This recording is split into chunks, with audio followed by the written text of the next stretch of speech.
Uber today entered into a partnership with Tata companies to offer its drivers access to Tata's portfolio of cars and avail finance and insurance as well. We do have Uber's Asia head Eric Alexander joining us on the show to discuss this and also open up on the Indian and Chinese markets as far as Uber is concerned. Mr. Alexander, thank you so much for taking time out to be with us over here. Tell us more about this partnership with Tata companies. Is this an extension of the investment that Tata Opportunity Fund made in Uber last year?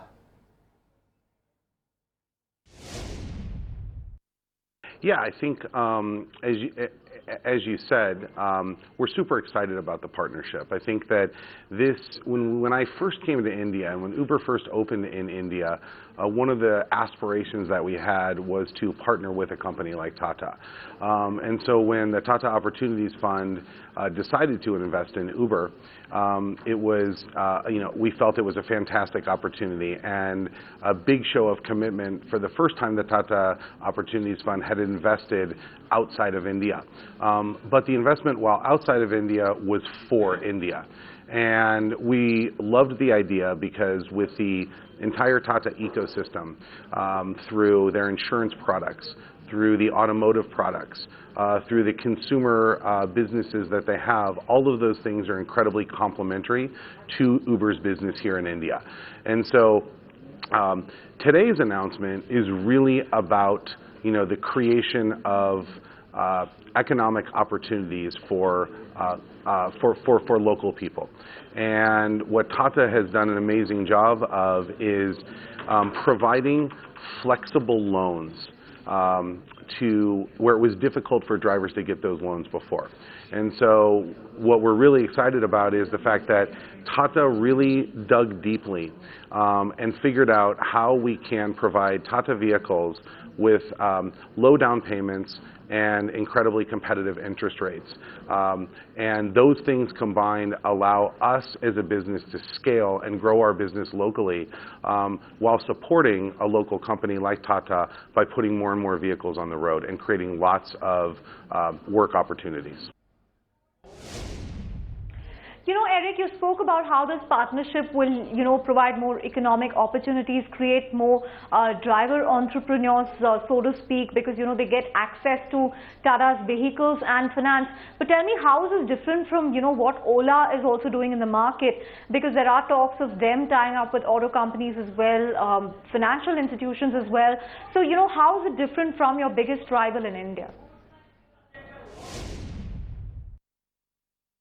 No, it's a great question. I think that the difference between some of the other financing partnerships you've seen is that one of the difficulties is when a driver goes in to get a loan, they then have to go shop for a car, and then they have to go shop for insurance. And I think what we've created with Tata Opportunity is one-stop shopping for the driver partners. So it's simple, it's easy, and it's fast. And those three things, I think, differentiate some of the other kind of partnerships you've seen with financial institutions. And I think that those three things is what will make this partnership incredibly successful. And in a very short amount of time, as we've rolled out a simple pilot program here in Hyderabad and started, we've seen incredible adoption and very fast approvals, including all of those components that I just mentioned. Eric, the trend globally has been that funding is drying up, be it Silicon Valley or Bengaluru. But we saw Uber and your Chinese competitor Didi Chuxing raise billions of dollars recently. Tell us, will this aggressive funding continue considering the competition in the space? Yeah, I think it's again a good question. I think that the capital raise that we did was to continue to grow our business. And so while capital is incredibly important and fundraising is something that we do and we continue to do, what we try to focus on at the end of the day is using that very effectively and efficiently and using technology to grow the business. At the end of the day, what we focus on is, the people and the products.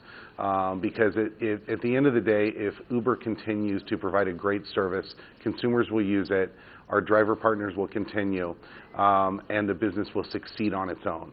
And while capital is an important part to grow that business, what's more important is building a great product and a great service. And capital just allows us to do that. Eric, any concrete details you can share on as far as the investment roadmap in India is concerned? I mean, you've raised billions of dollars from Saudi's sovereign fund. How much of that is really going to find its way in India? Yeah, it's a fair question. We don't really take it and allocate it on an individual basis like that. What I would say is that India is an incredibly important market to Uber. It is the second fastest growing market around the globe for Uber, and we invest funds accordingly. And I think that we will continue to invest very heavily in our business in India because we feel that in the long run this is an incredibly important country to us, and the service is something that the local consumer has grown to love, and they use more and more of it, and so we should provide more and more of it. And so that would just say that we should continue to invest very heavily in this market and use our capital effectively in this market.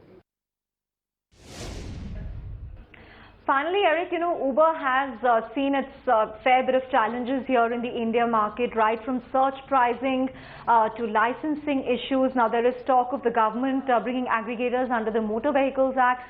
So, how have you really coped with these challenges, and how difficult is India to operate in compared to your other markets?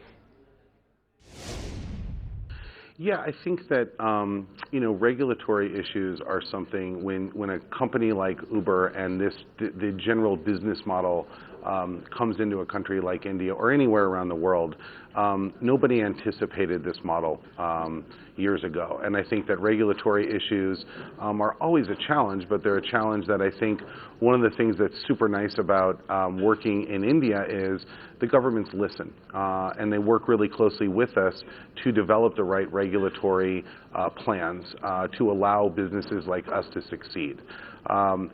If today when we stood up and Secretary Rajan talked about companies like Uber coming, I think that a state, a city like Hyderabad has been incredibly receptive to our business, and I think that it's because we work very closely with the regulators and try to develop programs and policies that actually work. So while it's a challenge, it's a big opportunity. And I think that everyone has the same vested interest in mind, which is to make safe, reliable, and low-cost transportation available to the local Indian citizen. And I think that that is something interest that both Uber and the local governments have in mind, and therefore I'm super optimistic about those regulations coming out in the right place. Find us on Facebook at facebook.com/ETNow, and don't forget to click the like button. You can also follow us on Twitter at ETNowLive. To stay updated with all our programming, hit the subscribe button on our YouTube channel by logging on to youtube.com/user/ETNow.